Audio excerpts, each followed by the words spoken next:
Այն մարդիկ, ովքեր 18 թվականին եկան իշխանության, այն հայտարարություններով, որ պետք է կոռուպցիայի դեմ պայքարել, հովանավորչության դեմ պայքարել, հիմա ամեն քայլափոխի կարող ես առերեսվել մի իրականության, որտեղ տեղի է ունենում կոռուպցիա, հովանավորչություն, գումարների խոշոր մսխում։ Ես հիմա կփորձեմ փաստերով ներկայացնել մի քանի դրվագներ պարզապես։ Երևանում բնակվող մարդկանց համար լրջագույն մարտահրավեր է այն խցանումները, որոնցում մեզանից յուրաքանչյուրս հայտնվում է ամեն աշխատանքային օրվա ընթացքում։ Ժամերով կարող ենք կանգնել խցանումների մեջ։ Բայց հիմա ինչ է որոշել քաղաքապետարանը։ Ստեղծում է Երևանի երթևեկության կառավարման կենտրոն։ Այսինքն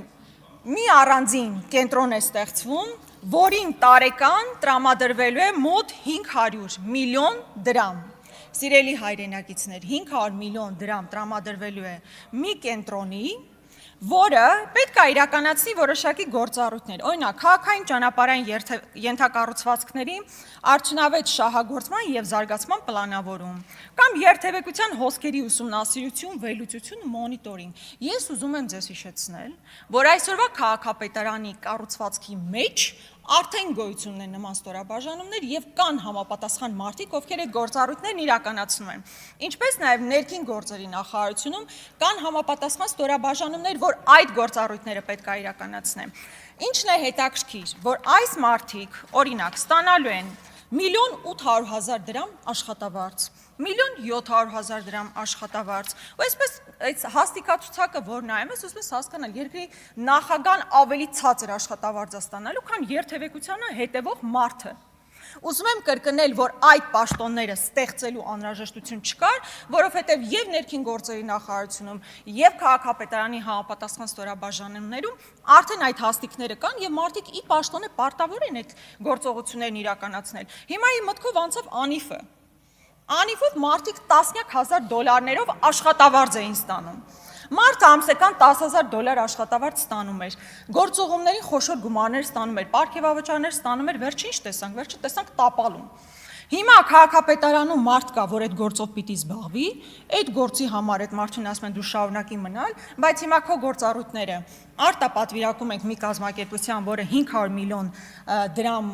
գումար պետք է այդտեղ հատկացվի, մարդիկ 1.700.000, 1.600.000, 300, շատ խոշոր գումարներ են ստանալու։ Ինչի համար, որպեսզի երթևեկություն կարգավորեն, կարծես թե ակնհայտ չի, որ այն շինթույլտվությունները, որ համատարած տվել եք, այդ պայմաններում, երբ որ ենթակառուցվածք որևէ նոր ճանապարհ չի կառուցվում, այդ երթևեկությունը ոնց պետք է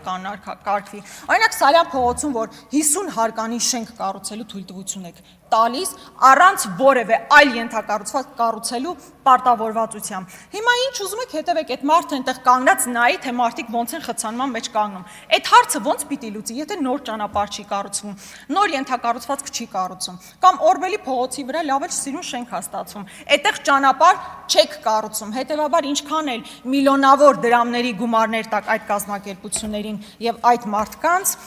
որևէ օգուտ դրանից չի լինելու։ Վերջերս Համալիրում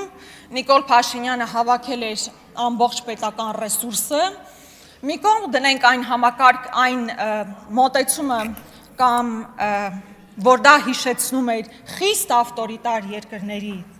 կառավարման մոդել եւ դու ամբողջ պետական համակարգին, ուսուցիչներին, տնօրեններին կանչում ես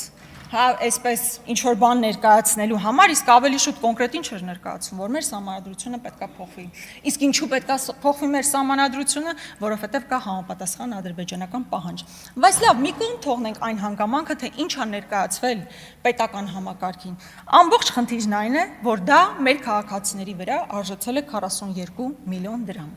Մեր հերոս հարկատուները այդ գումարները վճարել են, որ Նիկոլ Փաշինյանը մի ամբողջ պետական համակարգի հավաքի եւ ասի, որ մենք պետք է փոխենք մեր սահմանադրությունը։ Ահա այսպիսի ժողովրդավարություն։